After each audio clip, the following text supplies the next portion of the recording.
നമസ്കാരം. ഇന്നത്തെ വീഡിയോ പെപ്പറോമിയെ കുറിച്ചിട്ടാണ്. ഒരുപാട് വെറൈറ്റീസ് ഉള്ളൊരു ചെടിയാണിത്. എൻ്റെ കയ്യിൽ 4 വെറൈറ്റീസേ ഉള്ളൂ, പക്ഷെ ഒരുപാട് വെറൈറ്റീസ് ഉണ്ട്. വളരെ പതുക്കെ വളരുന്ന, ഇൻഡോറിൽ വയ്ക്കാൻ നല്ല സ്യൂട്ടബിൾ ആയിട്ടുള്ള ഒരു ചെടിയാണ്. നമ്മൾ മണി പ്ലാന്റ് ഒക്കെ വളർത്തുന്നത് പോലെ തന്നെ വളരെ കുറച്ച് ശുശ്രൂഷ കൊടുത്ത് വളർത്താൻ പറ്റുന്ന മറ്റൊരു ചെടിയാണ് പെപ്പറോമിയ. പെപ്പറോമിയയുടെ ഇലകൾ കണ്ടില്ലേ, നല്ല തിക്കാണ്. അതുപോലെ തൊട്ട് നോക്കിയിട്ടുണ്ടെങ്കിൽ പൾപ്പി, ഫ്ലഷി എന്നൊക്കെ പറയില്ലേ, ആ ഒരു കാറ്റഗറിയാണ്. അപ്പോൾ അതായത് ഇതിൻ്റെ ഉള്ളിൽ വെള്ളം സ്റ്റോർ ചെയ്ത് വെക്കുന്നുണ്ട്. അപ്പോൾ അതുകൊണ്ട് തന്നെ ഇതിനെ സെമി സെക്കുലൻസ് എന്നാണ് പറയുന്നത്. അപ്പോൾ ഇതിൽ ഒരു 10 തൊട്ട് 12 ഇഞ്ച് വരെ വളരുന്ന തരം ചെടികളുണ്ട്. അതുപോലെ ഹാങ്ങിങ് ആയിട്ടുള്ള, ഇപ്പോൾ ഇതൊരു ഹാങ്ങിങ് വെറൈറ്റിയാണ്.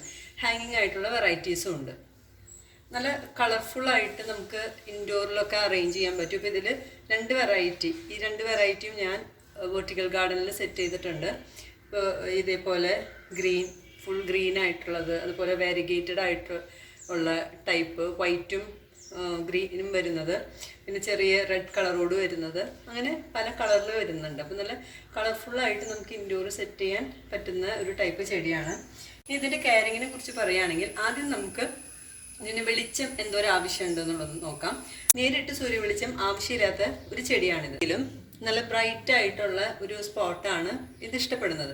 കാരണം വെളിച്ചം കുറഞ്ഞു പോയിട്ടുണ്ടെങ്കിൽ ഇതിൻ്റെ വളർച്ച ഇല്ലാതെയാവും. സ്വതവേ ഇത് വളരെ സ്ലോ ഗ്രോത്ത് ആണ്, വളരെ പതുക്കെ വളരുള്ളൂ. അതിനോടുകൂടെ വെളിച്ചം കുറഞ്ഞു കഴിഞ്ഞിട്ടുണ്ടെങ്കിൽ ഇതിൻ്റെ വളർച്ച പൂർണ്ണമായിട്ടും നിൽക്കും. അതുകൊണ്ട് പെപ്പറോമിയ എപ്പോഴും ഇഷ്ടപ്പെടുന്നത് നേരിട്ട് സൂര്യവെളിച്ചം ഏൽക്കാത്ത എന്നാൽ നല്ല പ്രകാശമുള്ള ഒരു സ്ഥലമാണ്. നനയുടെ കാര്യം പറയുകയാണെങ്കിൽ ഇതിന് പറഞ്ഞല്ലോ, സെമി സക്കുലൻസ് എന്നാണ് പറയുന്നത്. അതുകൊണ്ട് തന്നെ വാട്ടർ സെൻസിറ്റീവ് ആണ്. അപ്പോൾ നനയ്ക്കുന്നേക്കാളും മുൻപ് ഈ നടീൽ മിശ്രിതം തൊട്ട് നോക്കിയിട്ട് ഉണങ്ങി എന്ന് ഉറപ്പ് വരുത്തണം. അപ്പോൾ ഇത് ഉണങ്ങിയിട്ടുണ്ട്, കണ്ടോ? പക്ഷെ ഇവിടെ ഉണങ്ങിയിട്ടില്ല. അപ്പോൾ ഇത് നനയ്ക്കേണ്ട കാര്യമില്ല, പക്ഷെ ഈ പോട്ട് നമ്മൾ നനച്ചു കൊടുക്കണം. ഇനി നനയ്ക്കുമ്പോൾ ശ്രദ്ധിക്കേണ്ട ഒരു കാര്യം, ഇതിൻ്റെ ഇലകളിലൊന്നും വെള്ളം വീഴാതെ താഴെ മാത്രം നനച്ചു കൊടുക്കുക.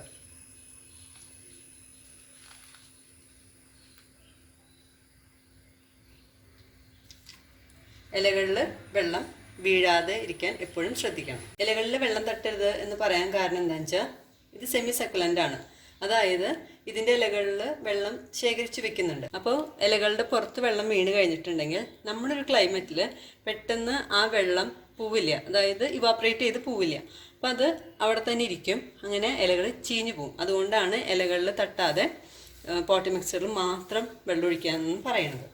പെപ്പറോമി ഇപ്പോൾ വാട്ടർ സെൻസിറ്റീവ് ആണ് എന്ന് പറഞ്ഞെങ്കിലും ഇതിന് ഹ്യൂമിഡിറ്റി ഇഷ്ടമാണ്.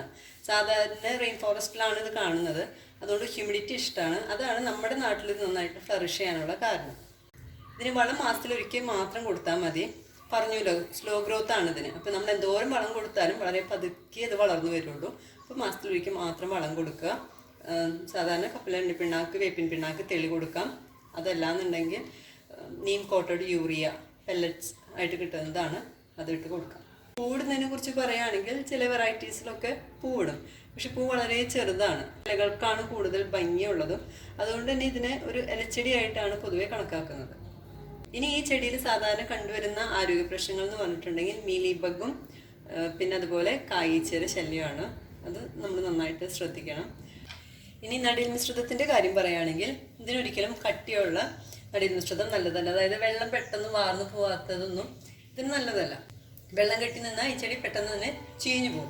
അപ്പോൾ അതുകൊണ്ട് തന്നെ പെട്ടെന്ന് വെള്ളം വാർന്നു പോകുന്ന ഒരു പോട്ടി മിക്സറാണ് ഇപ്പോഴും ഇതിന് നല്ലത്, ലൈറ്റ് വെയിറ്റ് ആയിട്ടുള്ളത്. പെപ്പറോമിയ നടാനായിട്ട് ഞാൻ ഉപയോഗിക്കുന്ന മീഡിയം, ഞാൻ സാധാരണ വാട്ടർ സെൻസിറ്റീവ് ആയിട്ടുള്ള എല്ലാ ചെടികൾക്കും ഉപയോഗിക്കുന്ന മീഡിയമാണ്. മണ്ണ്, പെർലൈറ്റ്, വെർമി കമ്പോസ്റ്റ്, ഇത് 3ഉം ചേർത്തിട്ടുള്ള മീഡിയമാണ്. പെർലൈറ്റിന് പകരം കൊക്കോപീറ്റ് അല്ലെങ്കിൽ വെർമിക്കുലൈറ്റ്, സ്പാഗ്നം മോസ്, മണൽ, ഇതെല്ലാം ഓപ്ഷനാണ്. പെർലൈറ്റ് ഉപയോഗിക്കുമ്പോൾ ഒരു ഗുണം എന്ന് വെച്ചാൽ വായുസഞ്ചാരം കൂടും, വെള്ളം അബ്സോർബ് ചെയ്യുകയും ചെയ്യും. ഇത് രണ്ടുമാണ് ഇതിൻ്റെ ഒരു ഗുണം. പിന്നെ ലൈറ്റ് വെയിറ്റ് ആയിരിക്കും മീഡിയം. അതുകൊണ്ട് പെർലൈറ്റോ അല്ലെങ്കിൽ സ്പാഗ്നമോസോ അതും അല്ലെങ്കിൽ വെർമിക്കുലൈറ്റോ കൊക്കോപീറ്റോ ഏതെങ്കിലും ഒന്ന് നിർബന്ധമായിട്ടും ഉപയോഗിക്കുക ഇത്തരത്തിലുള്ള ചെടികൾ നടുമ്പോൾ. ഇനി പെപ്പറോമിയയിൽ നിന്ന് പുതിയ തൈകൾ മുളപ്പിക്കാൻ നമുക്കൊന്നില്ലെങ്കിൽ തണ്ട് മുറിച്ച് നടാം, അല്ലെങ്കിൽ ഇലകളിൽ നിന്ന് പുതിയ തൈകൾ ഉണ്ടാക്കാം.